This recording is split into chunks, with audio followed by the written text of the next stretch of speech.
The holidays are a time to feel and create joy. And what could be more joyous than the look on her face as she unwraps a stunning new jewelry piece from Blue Nile? How about getting 50% off your purchase? Blue Nile offers premium quality, priced below traditional retail. Their online experts are available 24/7 to answer any questions and make sure you've picked the perfect gift. For a limited time, you can get 50% off at BlueNile.com. That's 50% off at BlueNile.com.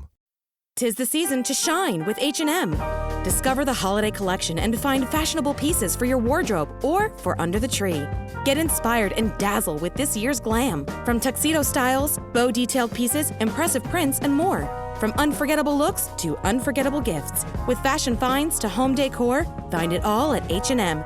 Treat your loved ones and yourself this season. Shop in-store or at hm.com. I think I'm quitting my job. Oh, yes, we heard. What? Going into fraud. I mean, going into cryptocurrency, right? Yeah, I've made the decision now. Haven't told my employer yet. Should probably do. Like I was gonna do that on Friday. I guess now I have to do it on Thursday. Now that I'm putting it on the public. Well, congratulations, right? So yeah, if you're putting this on the podcast, I mean, you don't have to, you know. Hey, I guess that means we're not going into a recording studio ever again. Well, I actually might tell them I'll help out at events because I don't want to lose some perks like that. I like getting concert tickets. I like having the studios and all that.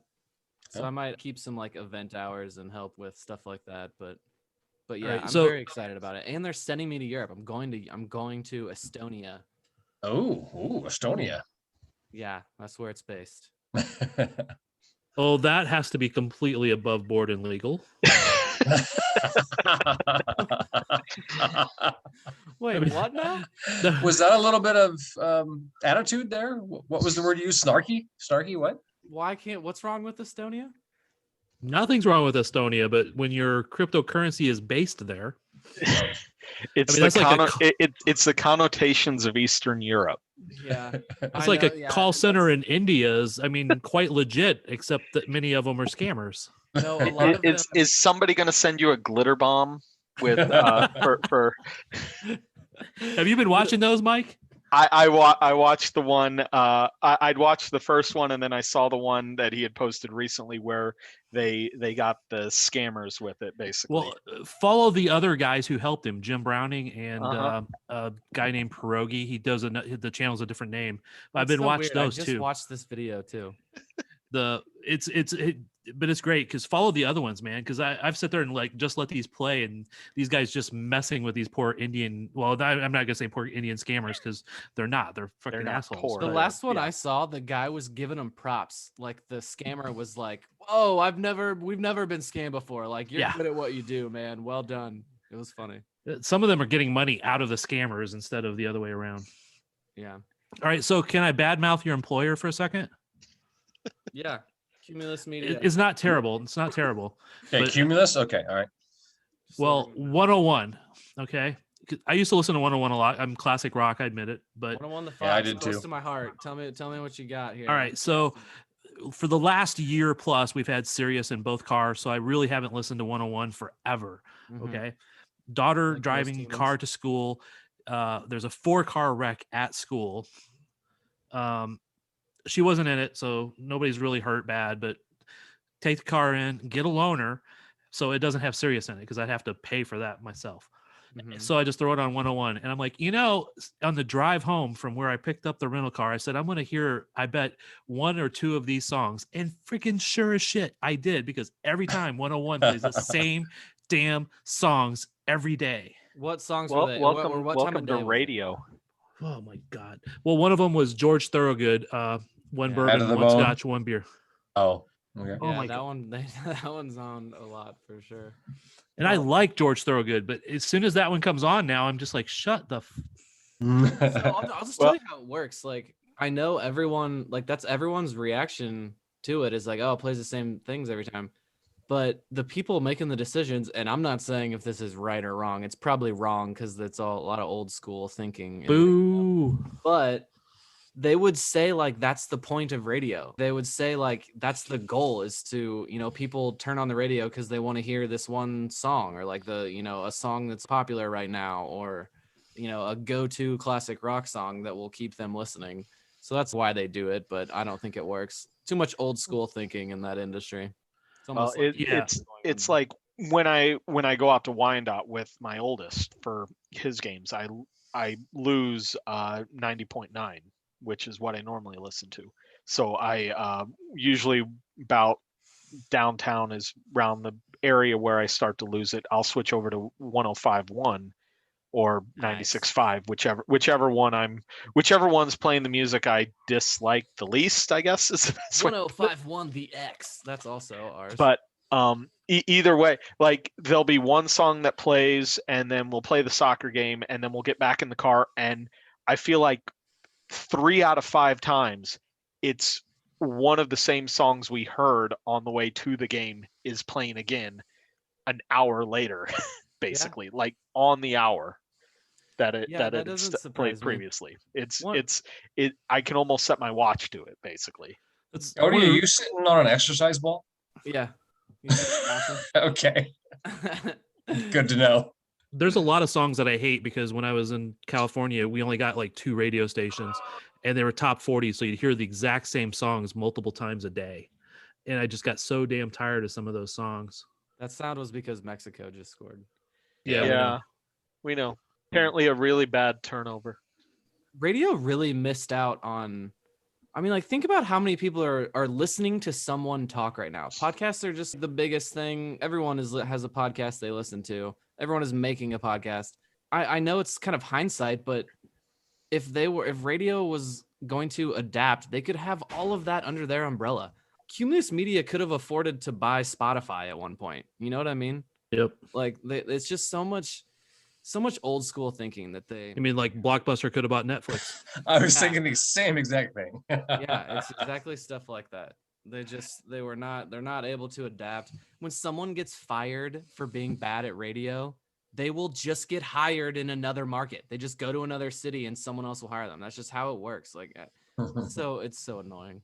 Well, radio, so, like coaches. Well, how different is our newspapers and radio anymore? They're both medias that have not grown with the times. They've been sitting they had their moneymaker, and they're not willing to leave that bubble that created that money. They're just like, oh, it'll come back, and neither one's ever going to come back. There's indoor soccer. Oh. Thad and I know one of the guys that started the new indoor league, basically, or is involved with the new indoor league, and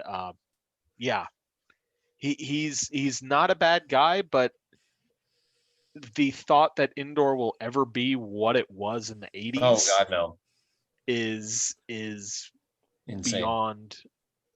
What kills me is the guys on Facebook that complain about the owners, that they don't go out and get new owners. They don't have standards for the place, but they can't get more owners. They can't get more teams.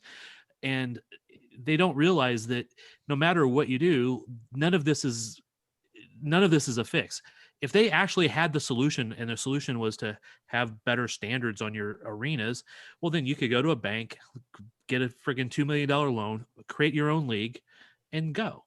But no, they can't do that. If they could do that, the original MASL wouldn't have folded, and you'd still be having 16,000 people going into Kemper Arena because, well, they wouldn't be able to get into the Sprint Center, honestly, to do games, basically. Well, so you guys are telling me that the blue field didn't save the league? Well, no. See, the thing is, the Comets are as close to a model franchise as you're going to get in indoor soccer. For the record, anymore. I think the blue field is cool. I like. No, I don't. I think it's the Boise State effect. Basically, you know who it is.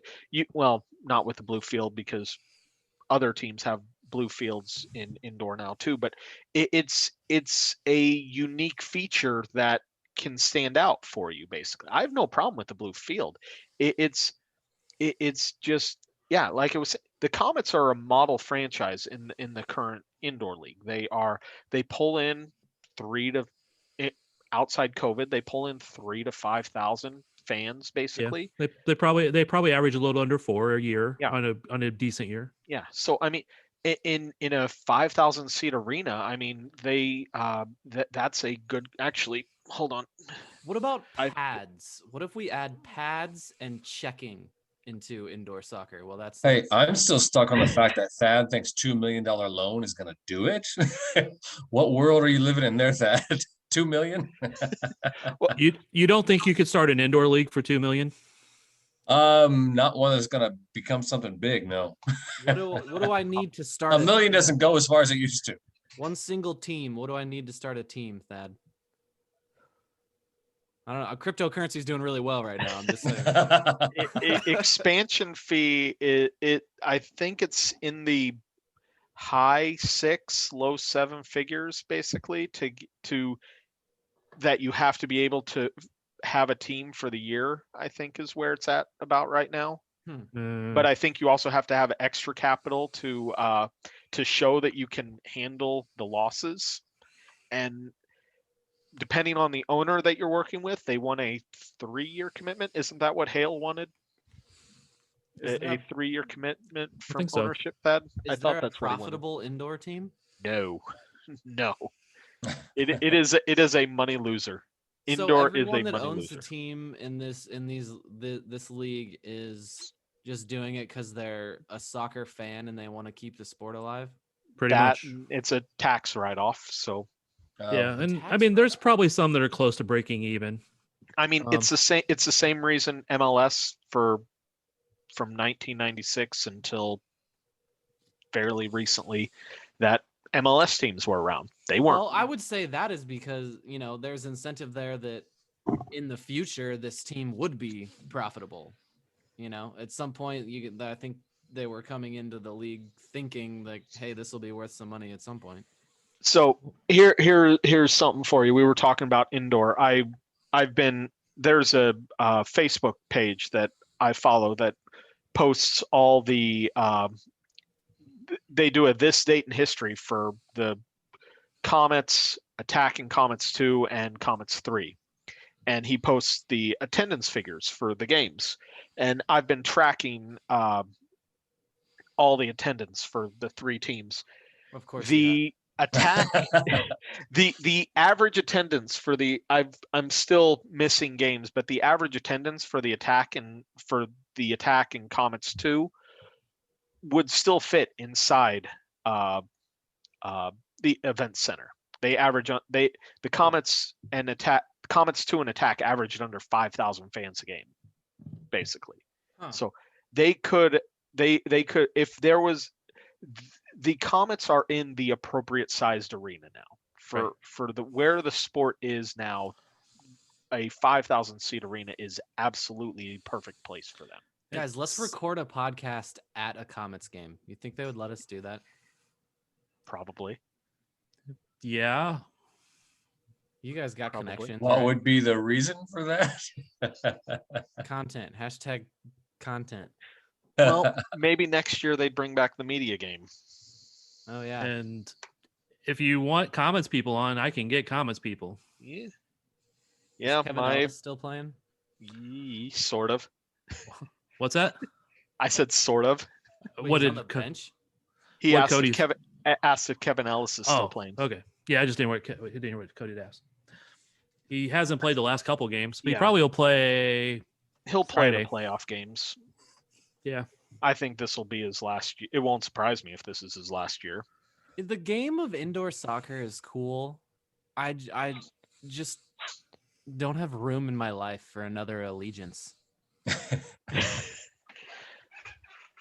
That's a fair way of putting it. I mean, if it was in front of my face, I would be like, yes, this is entertaining. Indoor soccer was my favorite, over outdoor soccer when I was playing, and I like the gameplay.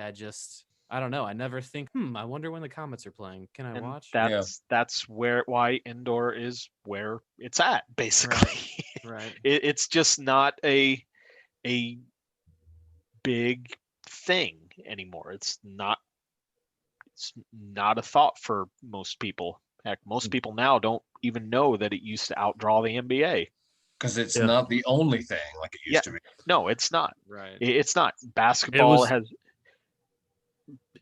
It was the best soccer league in the United States for a decade. Oh yeah. Yeah, basketball outgrew it, and hockey outgrew it, and slowly it took a little while, but MLS even outgrew the MASL at its peak. So, well, if you could get the MLS level players playing indoor, it might be a different thing, but you're not going to, because it's not worldwide.